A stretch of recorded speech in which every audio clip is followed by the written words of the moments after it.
Hello students, आप देख रहे हैं अपना यूट्यूब चैनल कपूर क्लासेस और मैं आपके लिए करा रहा हूं क्लास नंबर 12 का chapter number 2 synthesis of sentence. इसके अकॉर्डिंग आज हमारा जो पॉइंट चलने वाला है वो कॉम्प्लेक्स सेंटेंस चलने वाला है।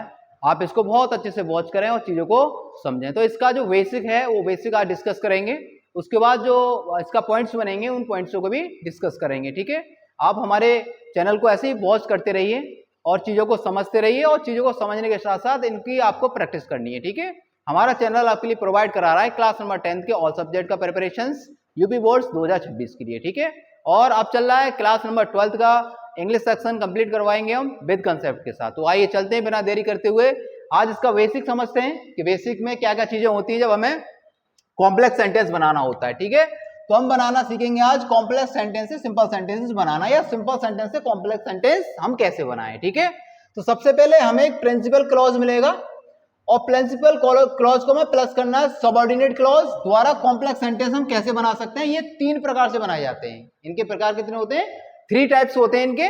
और 3 टाइप्स में पहला जो टाइप्स होता है वो नाउन क्लॉज द्वारा बना सकते हैं हम, सेकंड में एडजेक्टिव क्लॉज द्वारा बना सकते हैं कॉम्प्लेक्स, और थर्ड में दे रखा है एडवर्ब क्लॉज द्वारा हम सिंपल सेंटेंसेस बना सकते हैं या कॉम्प्लेक्स सेंटेंसेस बना सकते हैं।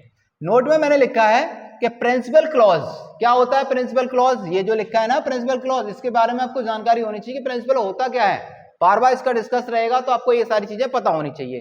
क्या है कि एक ऐसा वाक्य होता है वह अपने आप में पूर्ण अर्थ रखता है। ऐसा एक वाक्य मिलेगा जो अपने आप में उसका पूरा अर्थ जो होगा वो अपने आप में रखता है। ठीक है, उसको हम कहते हैं प्रिंसिपल क्लॉज। अब आती है बात सबऑर्डिनेट क्लॉज की। यह अपने आप में पूर्ण नहीं होता है। जो सबऑर्डिनेट क्लॉज होता है वो अपने आप में पूर्ण नहीं होता, वो किसी अन्य वाक्य पर आश्रित होता है। ठीक है, आगे क्या लिखा है? यह अपने अर्थ की पूर्णता के लिए दूसरे वाक्य पर निर्भर होता है। जो मैंने बताया आपको, ये अपने वाक्य की पूर्णता के लिए दूसरे वाक्य पर निर्भर होता है, तो इसको कहते हैं सबऑर्डिनेट क्लॉजेस। ठीक है, तो ये समझ में आ गया आपके। अब इसका एक एग्जांपल भी मैंने आपको करके बताया ताकि आपको पता लगे। The news that he has died is wrong. अब इसमें हमें सबऑर्डिनेट क्लॉज और प्रिंसिपल क्लॉज को निकालना है। तो सबसे पहले the news is wrong, the news is wrong, ये तुम्हारा बनेगा प्रिंसिपल क्लॉज। ओके, अगली बात यह है दैट ही हैज डाइड, ये बनेगा सबऑर्डिनेट क्लॉज। ठीक है, अब आपकी समझ में आ गया होगा सबऑर्डिनेट क्लॉज क्या होता है, प्रिंसिपल क्लॉज क्या होता है। देखिए, द न्यूज इज रॉन्ग, यह खबर या ये समाचार गलत है, तो पूरा बन गया तुम्हारा प्रिंसिपल क्लॉज। अब देखो दैट ही हैज डाइड, ठीक है, कि अब क्या रहा वह मर गया। अब कौन मर गया उसके बारे में जानकारी नहीं है ना, जो मर गया उसके बारे में जानकारी नहीं है, मतलब आधा अधूरा है समाचार, तो आप कह सकते हैं यह है तुम्हारा सबऑर्डिनेट क्लॉज। ठीक है, आगे लिखा है कि इसको बनाएंगे हम कैसे। बनाएंगे कैसे कि सबसे पहले हमें लेना है complex sentence is equal to principal clause को लेना है प्लस फिर हमें जोड़ देना है सबऑर्डिनेट क्लॉज, तो हमारा बनकर तैयार हो जाएगा कॉम्प्लेक्स सेंटेंस। ठीक है, ये इसका फॉर्मूला है, आप इसको फॉलो करें और चीजों को समझें। ठीक है, उसके बाद कुछ कंजक्शंस रहेंगे, क्योंकि मैं पॉइंट्स नंबर 1 इसमें कराऊंगा आपको नाउन क्लॉजेस द्वारा कॉम्प्लेक्स सेंटेंस बनाना। तो सबसे पहले उसके कुछ कंजक्शन हैं जिनको लगाकर हम कॉम्प्लेक्स सेंटेंस बनाएंगे। ठीक है, तो पहला दे रखा है दैट, क्या मीन्स होता है कि, व्हाट होता है जो कुछ, टू व्हाट होता है जो कुछ, इफ या वेदर कि क्या होता है, हु होता है कि कौन, हाउ होता है कि कैसे, और हुम होता है कि किसको, वेयर होता है कि कहां, व्हेन होता है कि कब, और हाउ मैनी होता है कि कितना, और हाउ मच होता है कि कितना। ठीक है, तो ये सारे तुम्हारे कंजक्शंस हैं, इनके बारे में डिस्कस करेंगे हम अभी जब हम पहला पॉइंट्स पढ़ाएंगे आपको। ठीक है, तो ये इसका कुछ बेसिक था कि प्रिंसिपल क्लॉज क्या होता है, सबऑर्डिनेट क्लॉज क्या होता है और हम कैसे कॉम्प्लेक्स बना सकते हैं। ठीक है, तो हमें 3 प्रकार से कॉम्प्लेक्स बनाना सीखेंगे, नाउन क्लॉज, एडजेक्टिव क्लॉज और एडवर्ब क्लॉज के द्वारा। ठीक है, बाकी डिस्कस मैंने ये कर दिया है, ये इसका फॉर्मूला मान लीजिए मैथ की तरह, अगर इस फॉर्मूला को फॉलो करेंगे तो हम कॉम्प्लेक्स सेंटेंस बना पाएंगे। आप इसका एक स्क्रीनशॉट लीजिए, जब तक फिर आगे का डिस्कस करते हैं। ठीक है, आप अच्छे से इसका स्क्रीनशॉट ले लीजिए। हेलो स्टूडेंट्स, आपने इसका स्क्रीनशॉट बहुत अच्छे से ले लिया होगा। अब आगे का पॉइंट डिस्कस करते हैं, जो मैंने आपको बता रखा है अभी कि हम डिस्कस करेंगे पॉइंट नंबर 1 नाउन क्लॉज। क्या होता है नाउन क्लॉज, अभी आपको पता लग जाएगा। नाउन क्लॉज के द्वारा कॉम्प्लेक्स सेंटेंस बनाते हैं तो निम्न शब्दों को जोड़कर कॉम्प्लेक्स बनाया जाता है। जैसे निम्न शब्द कौन कौन से हैं, ये वाले हैं जो मैं अभी आपको रिवाइज करा चुका था। What, that, to what, if, whether, who, how, whom, where, when, how many और हाउ मच। ये दे रखा है, इनके मैंने हिंदी वर्ड मीनिंग्स भी दे रखे हैं और यहाँ लिखा है कि अर्थ के अनुसार इनका प्रयोग किया जाता है। जैसे सेंटेंस बोल रहा होगा उनके अकॉर्डिंग हमें इसका प्रयोग करना है और सेंटेंस को कॉम्प्लेक्स बनाना है। ठीक है, तो आइए चलते हैं, बनाते एग्जांपल नंबर 1 को। Mohan passed full stop it is correct. तो आपको क्या करना है कि दूसरे वाले वाक्य को पहले लेके आना है, it is correct, it is correct हो गया। अब आपको लगाना है दैट। क्या लगाना है, दैट लगाना है। उसके बाद लिख देना है मोहन पास्ड। ठीक है, मोहन क्या हो गया, पास हो गया भाई। यह खबर कैसी है, सच्ची खबर है। ठीक है, अगला पॉइंट लिखा है कि जब दैट का प्रयोग शुरू में करते हैं, दैट का प्रयोग कहां पे करते हैं, ये वाला जो दैट है इसका प्रयोग अगर शुरू में करते हैं तो दूसरे वाक्य को कॉमा के द्वारा जोड़कर लिखते हैं। एग्जाम्पल है हमारे पास 2, the sun rises in the east full stop it is fact. ठीक है, तो हमें क्या करना है, हमें शुरू में दैट का प्रयोग करना है। तो सबसे पहले शुरू में लेंगे दैट, फिर लिखेंगे the sun rises in the east. सही है बच्चों, इन द ईस्ट। अब जब दूसरे वाक्य को जोड़ेंगे, कैसे जोड़ेंगे, कॉमा लगाएंगे और इट को कैंसिल कर देंगे। अब लिख देंगे यहां पे इज फैक्ट। ठीक है, ओके। अब आगे चलिए, अगला एक और सेंटेंस लिया है हमने, the teacher is saying something full stop pay attention to it. ठीक है, अच्छा इट आ रहा है, यहाँ टू आ रहा है। ठीक है, ओके, यहाँ सो आ रहा है। ठीक है, एक और बात समझिए कि नोट में लिख देता हूं, आप इसको बहुत इजीली कर सकते हो कि जब वाक्य में इट, सो, दिस आए तो उसी वाक्य को शुरू में लिखते हैं। उसी वाक्य को कैसे लिखते हैं, शुरू में लिखते हैं। ठीक है, अब ये हो गया कंप्लीट। अब देखिए, अब इसमें इट आ रहा है, क्या आ रहा है, इट आ रहा है, तो इसी वाक्य को आपको शुरू में लिखना है। तो क्या क्या लिखना है शुरू में, लिख देना है पे अटेंशन,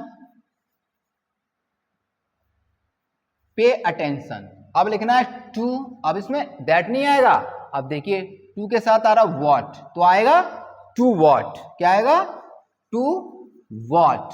अब जोड़ देंगे दूसरा वाला, पहला वाला वाक्य, the teacher is saying, the teacher is saying something, the teacher is saying something. इस प्रकार से आप इसका कॉम्प्लेक्स बना सकते हैं। ठीक है, एक मैंने नोट लिखा है कि पर्सनली, अगर इनको मैं पर्सनली आपको कराना चाहूं तो मैं पर्सनली भी इसमें से कुछ कंजक्शंस को पॉइंट टू पॉइंट लिखकर आपको बता दूंगा ताकि आपको इनको ऐड करने में आसानी रहेगी। ठीक है, तो मैंने दैट का लिखा है, एक बार आप देखिए दैट का मैंने सही लिखा है और आपकी समझ में आता है तो बाकी भी जितने भी कंजक्शन है मैं उनके पॉइंट टू पॉइंट आपको लिखवा दूंगा। ठीक है, तो ये लिखा है मैंने सिंपल सेंटेंस में, इट, सो, दिस और दैट दिखाई दे तो हमें दैट का प्रयोग कर सकते हैं तथा दोनों वाक्य असर्टिव हों। जब दोनों वाक्य असर्टिव हों तो हम दैट का प्रयोग कर सकते हैं और ये वाले शब्द हमें दिखाई देने चाहिए, और ये वाले शब्द हमें दिखाई दें तो उस वाले वाक्य को ही हमें शुरुआत में लिखना, उसी से हमें सेंटेंस की शुरुआत करनी है। तो सबसे पहले सो दिख रहा है आपको, तो आप लिख सकते हैं वी होप, वी होप। ठीक है, हो गया। अब हमें क्या लगाना है, सो को हटा देंगे, अब हमें लगा देना है दैट। क्या लगा देना है, that he will succeed, that he will succeed. तो इस प्रकार से हम इस सेंटेंस को आसानी से बना सकते हैं। तो आशा करता हूं ये चीजें आपको बहुत अच्छी लगेंगी और ये पॉइंट्स मैंने करा दिया। अब इसमें से एक दो पॉइंट्स और मैं आपको करा दूंगा, स्पेस कम है मेरे पास, आप इसका एक अच्छे से स्क्रीनशॉट लीजिए, उसके बाद अगले पॉइंट को डिस्कस करते हैं। ठीक है बच्चों, आप बहुत अच्छे बच्चे हैं, आपका स्क्रीनशॉट लेंगे तो आप इसको नोट डाउन आसानी से कर सकते हैं। जब नोट्स आपके पास होंगे तो आप इसकी एक्सरसाइज भी आसानी से कर पाएंगे। ओके बच्चों, हेलो स्टूडेंट्स, आपने स्क्रीनशॉट ले लिया होगा। अब हम चलते हैं अगले पॉइंट्स की तरफ। मैंने बताया था कि इनमें से मैं कुछ के आपको बता सकता हूं ताकि आप इनको आसानी से कर पाएं। तो पहला हमने करा दिया था दैट अभी अभी। अब हम देखते हैं कि व्हाट का हमें कहां प्रयोग करना चाहिए। तो इसका मीन्स होता है कि क्या कि कुछ वाक्यों में something, to it, on it, in it दिखाई दे सकते हैं, तो उस वाक्य को व्हाट लगाकर बना सकते हैं। ठीक है, तो सबसे पहले दे रखा है कि Ravi says something, I do not believe in it. ठीक है, या नोट लिखा है, पहले इसको पढ़ते हैं तब बनाते हैं। समथिंग वाले वाक्य में व्हाट के द्वारा बाद में लिखते हैं, तथा to it, on it, in it आए तो उस वाले वाक्य को पहले लिखा जाता है और समथिंग तथा इट को हटा देते हैं। तो सबसे पहले ये वाला वाक्य है, हमें लिखना है आई डू नॉट बिलीव इन। ठीक है, बिलीव इन, इट को हटा देंगे। अब हमें क्या लगाना है, व्हाट लगाना है। क्या लगाना है, व्हाट लगाना है, व्हाट। अब हमें लिखना है रवि और लिखना है सेज। ठीक है, और लगा देना फुल स्टॉप, क्योंकि समथिंग को भी हमें हटाना होता है। ओके, आप इस प्रकार से इसका कॉम्प्लेक्स बना सकते हैं। ओके बच्चों, अब देखिए एक और यूज लिखा है इफ या वेदर। इसका मतलब भी कि क्या होता है। अब इसको हम क्या क्या कैसे बदल सकते हैं कि एक वाक्य जो पहले हो, एक वाक्य जो पहले हो, ये लिख रहा है जो वाक्य पहले हो वह असर्टिव हो। कैसा हो, असर्टिव हो। ठीक है, तथा दूसरा वाक्य एचवी से शुरू हो। देखिए विल आ रहा है शुरू में और एचवी से शुरू भी मिल रहा है आपको वाक्य हो, तो वेदर या इफ लगाकर बना सकते हैं। यह ना दिया हो तो मे भी, मिले तो मे बी को आपको चेंज करना है, इज एम आर में बदल सकते हैं और उसको भी हम बना सकते हैं। इस एग्जांपल को बनाते हैं। पहले सबसे पहले हमें लिखना है आई डू नॉट नो। पूरा वाक्य कंप्लीट हो गया। अब हमें इफ या वेदर में से किसी एक को चुन सकते हैं। इनका कोई मीन्स नहीं कि हमें इफ ही लगाना है या वेदर लगाना है, जो आप अच्छा समझो आप लगा सकते हैं। मैं तो छोटा सा स्पेलिंग ले लेता हूं, इफ, फिर लगा देंगे हम विल ही कम, और ये क्वेश्चन मार्क हट जाएगा और लास्ट में आ जाएगा फुल स्टॉप। तो इस प्रकार से आज हमने सीखा सिंपल सेंटेंसों को मिलाकर एक कॉम्प्लेक्स सेंटेंस बनाना, और कुछ कंजक्शंस का भी हमने इसमें वीडियो में जिक्र कर लिया और इसका बेसिक भी कंप्लीट करा दिया गया है। तो अगला जो पॉइंट्स आएगा एडवर्ब या एडजेक्टिव द्वारा, उसको नेक्स्ट वीडियो में डिस्कस करेंगे। ठीक है, अगर आपको वीडियो बहुत अच्छा लगता है और आपके लिए हेल्पफुल साबित होता है तो वीडियो को आप ज्यादा से ज्यादा शेयर करें। ठीक है, अगर कहीं कोई कंफ्यूजन है तो आप मुझे कमेंट बॉक्स में कमेंट कर सकते हैं, उसका जवाब मैं तत्काल आपको दूंगा। ठीक है, ऐसे ही आप अपना YouTube चैनल हमारा देखते रहिए और हमारे चैनल को अच्छे से वॉच करते रहिए और चीजों को शेयर करते रहिए। अगर आप चैनल पर पहली बार जुड़ रहे हैं तो चैनल को सब्सक्राइब करना ना भूलें और बेल आइकन प्रेस करें। ठीक है, क्योंकि हम करा रहे हैं आपके लिए यूपी बोर्ड 2026 के लिए क्लास नंबर 10th का ऑल सब्जेक्ट्स। ठीक है, और क्लास नंबर 12th का हम करवाएंगे इंग्लिश। ठीक है, फुल कंसेप्ट के साथ। तो आशा करते हैं वीडियोस आपको अच्छे लगेंगे और आप हमें ऐसे ही वॉच करते रहिए। आज के लिए बस इतना काफी है। Thank you for watching.